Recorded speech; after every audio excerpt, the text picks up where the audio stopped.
হরে কৃষ্ণ। তো সামনে জগন্নাথের রথযাত্রা, আপনারা সবাই জগন্নাথের রথযাত্রার জন্য উৎসুক হয়ে আছেন। তো আমরা আপনাদের আনন্দ বিধানের জন্য বিভিন্ন দিক থেকে প্রচেষ্টা করছি কিভাবে আপনাদেরকে সমস্ত জগন্নাথের ভক্তদেরকে আনন্দ দেওয়া যায়। তো সেজন্য আমাদের তার মধ্যে একটা বড় প্রচেষ্টা, আমরা এই জগন্নাথের স্নান যাত্রার পর থেকে প্রত্যেক দিন আপনাদেরকে একটি করে জগন্নাথের লীলা কথা আপনাদেরকে শ্রবণ করাবো। তো একদম প্রথম থেকে কিভাবে জগন্নাথের রূপ এরকম হলো, জগন্নাথ কোন রাজা জগন্নাথ বিগ্রহ তৈরি করলেন, কিভাবে পূজা হয়ে আসছে, তারপর তো জগন্নাথের সাথে তার ভক্তদের বিভিন্ন লীলা, অসংখ্য লীলা। আমাদের মায়াপুরে রয়েছেন হিজ হোলিনেস ভক্তি পুরুষোত্তম স্বামী মহারাজ। তো ওনার তো অনেক ভিডিও আপনারা পাবেন, আপনারা সেখান থেকে শ্রবণ করতে পারেন। তবে আমরা খুব ছোট্টর মধ্যে আপনাদেরকে ছোট ছোট করে গল্প আপনাদেরকে শ্রবণ করাবো। তো আজকে আমরা বলতে যাচ্ছি এই যে জগন্নাথের রূপ এরকম কেন। অনেকে দেখবেন প্রশ্ন করে যে আরে ভগবান শ্রীকৃষ্ণ, ভগবান রামচন্দ্র কত সুন্দর দেখতে, কত সুন্দর হাত পা, কত সুন্দর, সব একদম মানুষের মতো। জগন্নাথের একটা পুতুলের মতো কেন, এই হাতগুলো এরকম, পাগুলো এরকম কেন? এইটা একটা স্বাভাবিক মানুষের মধ্যে প্রশ্ন থাকে। তো সেই ব্যাপারে আজকে আপনাদের সেই প্রশ্নের উত্তরে লীলা রয়েছে, সেটা আমরা বলতে পেরেছি। তো অনেক দিন আগে দাপর যুগে, এই দাপর যুগে নয় কিন্তু, কারণ ভগবান ব্রহ্মার প্রতিকল্প অর্থাৎ ব্রহ্মার প্রতিদিনে ভগবান একবার করে আবির্ভূত হয় কোনো এক দাপর যুগে। এই যে কলিযুগ তার আগে যে দাপর যুগ, সেই দাপর যুগ নয়, তার আগের কোনো কল্পের দাপর যুগে। তো ভগবান শ্রীকৃষ্ণ তিনি দ্বারকায় রয়েছেন 16,108 জন তার মহিষী। তো তিনি তো 16,108 রূপে বিভিন্ন মহিষীর সাথে তিনি একই সাথে লীলাবিলাস করতে পারেন। তো তিনি যখন রাত্রে ঘুমন্ত অবস্থায় থাকেন, অনেক মহিষী তারা লক্ষ্য করেছেন যে কখনো কখনো প্রভু এই রাধে, ললিতে, বিশাখা ইত্যাদি বলে তিনি কিন্তু চিৎকার করেন। কারণটা কি? মহিষীরা একে অপরের সাথে বলা বলি করছে, কি কারণটা কি, এরকম কেন করেন আমাদের প্রভু? তখন তারা সব মহিষীরা মিলে সিদ্ধান্ত নিয়েছে যে প্রভু যখন বৃন্দাবনে ছিলেন, তখন সেই বৃন্দাবনের কথা যদি আমরা শুনতে পারি, বা তখন তিনি কী করতেন, কাদের সাথে মিশতেন, সেইগুলো যদি আমরা জানতে পারি, তাহলে আমরা এর রহস্য উদ্ঘাটন করতে পারি।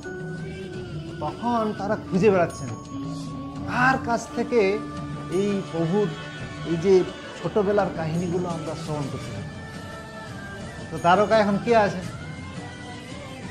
কেউ তো নেই। বসুদেব, দেবকী তারা তো মথুরায় ছিলেন, কংসের কারাগারে। আর উগ্রসেন, সেও তো তাই।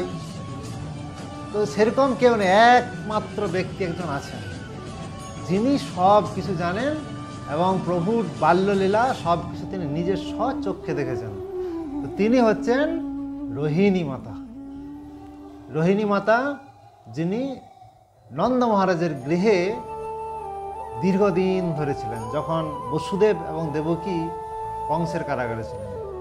তো তখন সব মহিষীরা গিয়ে রোহিণী মাতাকে ধরেছেন, হে মাতো, আপনাকে কৃপাপূর্বক আমাদেরকে শ্রবণ করাতেই হবে যে আমাদের প্রভু বৃন্দাবনে কি কি করতেন, আপনি একটু আমাদের শ্রবণ করান।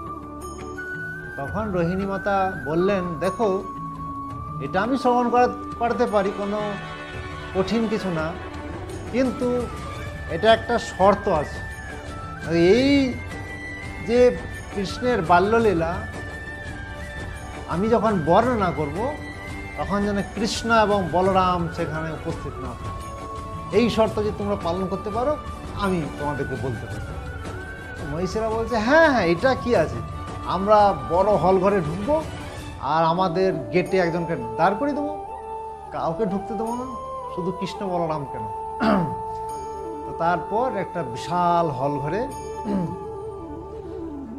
মা রোহিণী তিনি ব্যাসাসনে বসে তিনি এই কৃষ্ণ কথা শুরু করেছেন।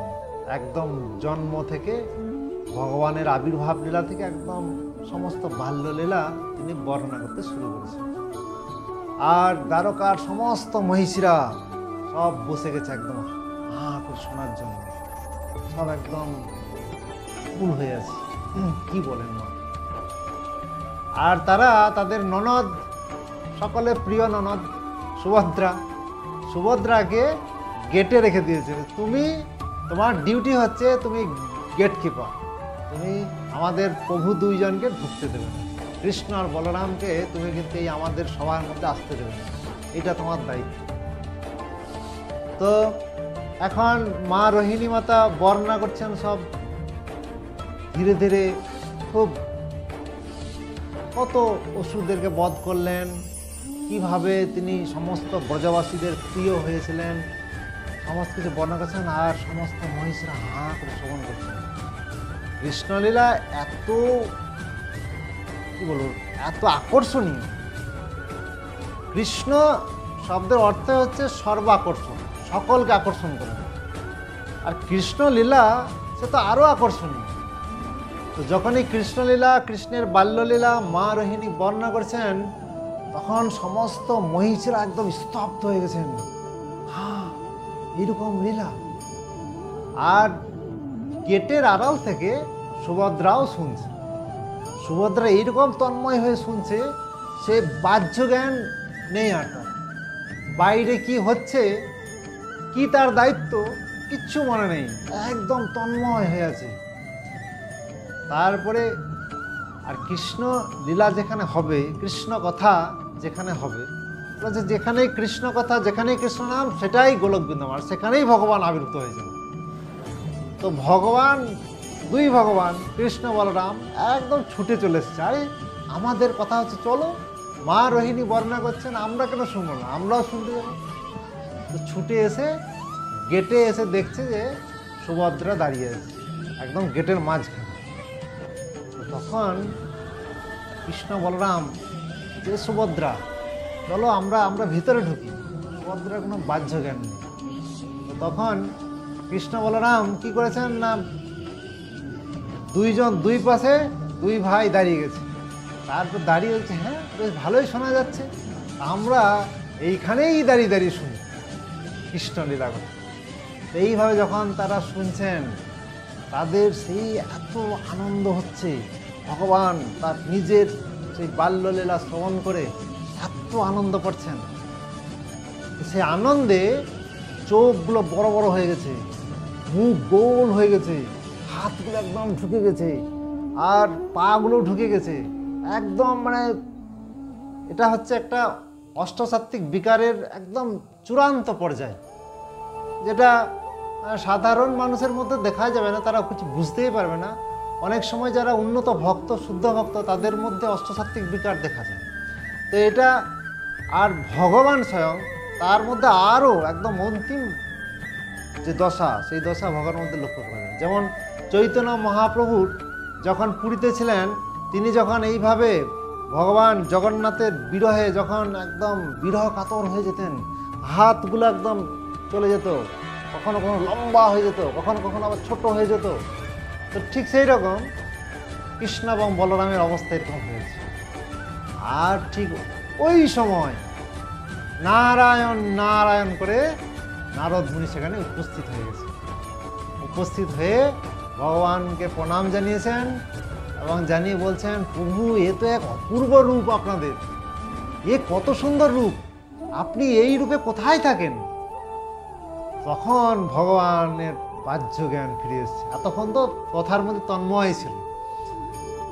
তখন ভগবান শ্রীকৃষ্ণ বলছেন, হ্যাঁ নারদ, আমি এই রূপে নীলাচলে নিত্য বিরাজমান।